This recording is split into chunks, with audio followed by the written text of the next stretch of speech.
The Giver, Chapter 7, Part 1. Now Jonas's group had taken a new place in the auditorium, trading with the new 11 so that they sat in the very front, immediately before the stage. They were arranged by their original numbers, the numbers they had been given at birth. The numbers were rarely used after the naming, but each child knew his number.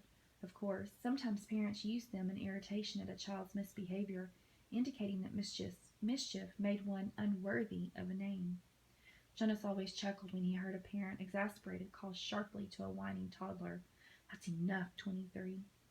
I'm going to stop right there and look at that sentence that says, sometimes parents use the numbers, indicating that mischief made one unworthy of a name. I'm circling that word, unworthy, because if you think back to the beginning when we realized that the new children don't get names until after a year, and we talked about the fact that it doesn't really give you a sense of identity until you have a name if you're just a number. So again, we have another negative word associated with a number. The fact that you're unworthy of a name if you do something wrong. Jonas was 19. He had been the 19th new child born his year. It had meant that at his naming he had been already standing and bright-eyed, soon to walk and talk. It had given him a slight advantage the first year or two, a little more maturity than many of his group mates who had been born in the later months of that year, but it evened out as it always did by 3. After 3, the children progressed at much the same level, though by their first number one could always tell who was a few months older than others in his group. Technically, Jonas's full number was 1119, since there were other 19s, of course, in each age group. And today, now that the new 11s had been advanced this morning, there were 2 1119s.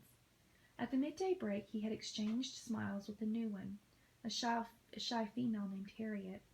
But the duplication was only for these few hours. Very soon he would not be an 11, but a 12, and age would no longer matter. He would be an adult like his parents, though a new one and an untrained one still. Asher was 4, and he sat now in the row ahead of Jonas. He would receive his assignment 4th. Fiona, 18, was on his left. On his other side sat 20, a male named Pierre, who Jonas didn't like much. Pierre was very serious, not much fun, and a worrier and a tattletale too. "Have you checked the rules, Jonas?" Pierre was always whispering solemnly. "I'm not sure that's within the rules." Usually it was some foolish thing that no one cared about, opening his tunic if it was a day with a breeze, taking a brief try on a friend's bicycle, just to experience the different feel of it. The initial speech at the ceremony of 12 was made by the chief elder, the leader of the community, who was elected every 10 years. The speech was much the same each year, recollection of the time of childhood and the period of preparation, the coming responsibilities of adult life, the profound importance of assignment, the seriousness of training to come. Then the chief elder moved ahead in her speech. "This is the time," she began, looking directly at them, "when we acknowledge differences. You 11s have spent all your years till now learning to fit in, to standardize your behavior, to curb any impulse that might set you apart from the group. But today we honor your differences. They have determined your future." She began to describe this year's group and its variety of personalities, though she singled no one out by name. She mentioned that there was one who had singular skills at caretaking, another who loved new children, one with unusual scientific aptitude, and a 4th for whom physical labor was an obvious pleasure. Jonas shifted in his seat, trying to recognize each reference as one of his group mates. The caretaking skills were no doubt those of Fiona on his left. He remembered noticing the tenderness with which she had bathed the old. Probably the one with scientific aptitude was Benjamin, the male who had devised new important equipment for the rehabilitation center. He heard nothing that he recognized as himself, Jonas.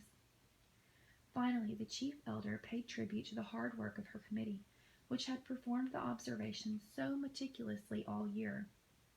The committee of elders stood and was acknowledged by applause. Jonas noticed Asher yawn slightly, covering his mouth politely with his hand. Then, at last, the chief elder called number 1 to the stage, and the assignments began. Each announcement was lengthy, accompanied by a speech directed at the new 12. Jonas tried to pay attention as 1, smiling happily, received her assignment as fish hatchery attendant, along with words of praise for her childhood spent doing many volunteer hours there, and her obvious interest in the important process of providing nourishment for the community. Number 1, her name was Madeline, returned finally amidst applause to her seat, wearing the new badge that designated her fish hatchery attendant. Jonas was certainly glad that assignment was taken. He wouldn't have wanted it, but he gave Madeline a smile of congratulation. When, too, a female named Inger received an assignment as birth mother, Jonas remembered that his mother had called it a job without honor, but he thought that the committee had chosen well. Inger was a nice girl, though somewhat lazy, and her body was strong. She would enjoy the 3 years of being pampered that would follow her brief training. She would give birth easily and well, and the task of laborer that would follow would use her strength, keep her healthy, and impose self-discipline. Inger was smiling as she resumed her seat. Birth mother was an important job, if lacking in prestige. Jonas noticed that Asher looked nervous. He kept turning his head and glancing back at Jonas until the group leader had to give him a silent chastisement, a motion to sit still and face forward. 3, Isaac, was given an assignment as instructor of 6s, which obviously pleased him and was well deserved. Now there were 3 assignments gone, none of them ones that Jonas would have liked. Not that he could have been a birth mother anyway, he realized with amusement. He tried to sort through the list in his mind, the possible assignments that remained. But there were so many he gave it up. And anyway, now it was Asher's turn. He paid strict attention as his friend went to the stage and stood self-consciously beside the chief elder. All of us in the community know and enjoy Asher, the chief elder began. Asher grinned and scratched one leg with the other foot. The audience chuckled softly. When the committee began to consider Asher's assignment, she went on. There were some possibilities that were immediately discarded, some that would clearly not have been right for Asher. For example, she said, smiling, we did not consider for an instant designating Asher an instructor of 3s. The audience howled with laughter. Asher laughed too, looking sheepish but pleased at the special attention. The instructors of 3s were in charge of the acquisition of correct language. In fact, the chief elder continued, chuckling a little herself, we even gave a little thought to some retroactive chastisement for the one who had been Asher's instructor of 3 so long ago. At the meeting where Asher was discussed, we were told many of the stories that we all remembered from his days of language acquisition. Especially, she said, chuckling, the difference between snack and smack. Remember, Asher? Asher nodded ruefully, and the audience laughed aloud. Jonas did too. He remembered, though he had been only a 3 at the time himself. The punishment used for small children was a regulated system of smacks with a discipline wand, a thin, flexible weapon that stung painfully when it was wielded. The child care specialists were trained very carefully in the discipline methods, a quick smack across the hands for a bit of minor misbehavior, 3 sharper smacks on the bare legs for a second offense. Poor Asher, who always talked too fast and mixed up words even as a toddler. As a 3, eager for his juice and crackers at snack time, he one day said smack instead of snack as he stood waiting in line for the morning treat. Jonas remembered it clearly. He could still see little Asher wiggling with impatience in the line. He remembered the cheerful voice call out, I want my smack. The other 3s, including Jonas, had laughed nervously. Snack, they corrected. You mean snack, Asher. But the mistake had been made, and precision of language was one of the most important tasks of small children. Asher had asked for a smack. The discipline wand in the hand of the child care worker whistled as it came down across Asher's hands. Asher whimpered, cringed, and corrected himself instantly. Snack, he whispered. But the next morning he had done it again, and again the following week. He couldn't seem to stop, though for each lapse the discipline wand came again, escalating to a series of painful lashes that left marks on Asher's legs. Eventually, for a period of time, Asher stopped talking altogether when he was 3. For a while, the chief elder said, relating the story, we had a silent Asher, but he learned. She turned to him with a smile. When he began to talk again, it was with greater precision, and now his lapses are very few.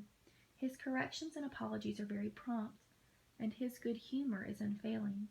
The audience murmured in agreement. Asher's cheerful disposition was well known throughout the community. Asher, she lifted her voice to make the official announcement, we have given you the assignment of Assistant Director of Recreation. She clicked on his new badge as he stood beside her, beaming. Then he turned and left the stage as the audience cheered. When he had taken his seat again, the chief elder looked down at him and said the words that she said now 4 times, and would say to each new 12. Somehow she gave it special meaning for each of them. Asher, she said, thank you for your childhood.